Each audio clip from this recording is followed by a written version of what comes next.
এক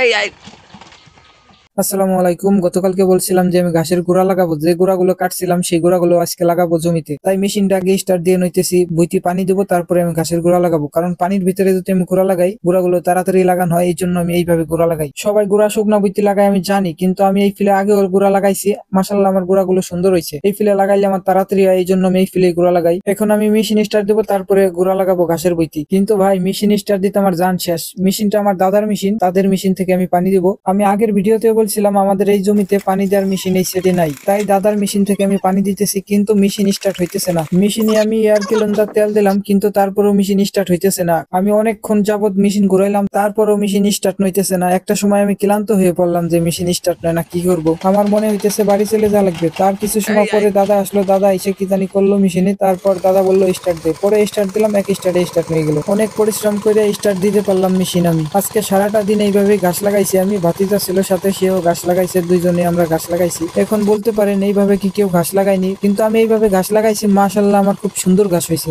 machine start দেওয়ার পরে আমি বাড়িতে আসলাম। বাড়িতে এসে আমার ঘাসের গোড়াগুলো আমি ভেনে উঠাইলাম, ভেনে উঠে তারপরে আমার বইতে নিয়ে গেলাম। আমি সত্যি কথা বলতে কি, একটা খামারে যে কত কাজ করতে হয়, আসলে যাদের আছে তারা ছাড়া এই কষ্টটা বুঝবে না কেউ। একটা গরু বানানো যে কতটা কষ্ট হয়, ঠিক যারা গরু পালন করে তারা ছাড়া এই কষ্ট বুঝবে না কেউ। আমি আমার ঘাসের গোড়াগুলো ভ্যানের উপরে উঠাইয়া আমার জমিতে নিয়ে যেতেছি। আর আমার প্রতিদিন এইভাবে কাজ থাকে। আবার আমার 200 কোয়েল পাখি আছে, সেই দিক খেয়াল রাখতে হয়। আর আমি আগেও বলছি যে আমার নিজের কাজ নিজে করা ভালো লাগে, এই জন্য আমি গরুর খামার দিছি, পাশাপাশি কিছু কোয়েল পাখি আনছি, কিছু মুরগিও আনবো, ফাউমি মুরগি আনবো, ডিম পাড়ার মুরগি। সবাই দোয়া করবেন আমার জন্য। জমিতে আসলাম, তারপর আমার এই যে জমিতে আমি ঘাসের গোড়া লাগাইতেছি, এইভাবেই আমি ঘাসের গোড়া লাগাই, পানি দিয়ে তারপরে ঘাসের গোড়া লাগাই। আজকে সারাদিন এইভাবেই কাজ করলাম। নিজের স্বাধীনের কাজ আর অন্যের স্বাধীনের কাজ এক হয় জীবনে। মন চাইলো কাজ করলাম, মন চাইলো না জিরেলাম। তাই সবাই নিজের স্বাধীনের কাজ করবার চেষ্টা করেন। আজকের ভিডিও এই তোমাতে শেষ। সবাই ভালো থাকবেন ও সুস্থ থাকবেন। আসসালামু আলাইকুম।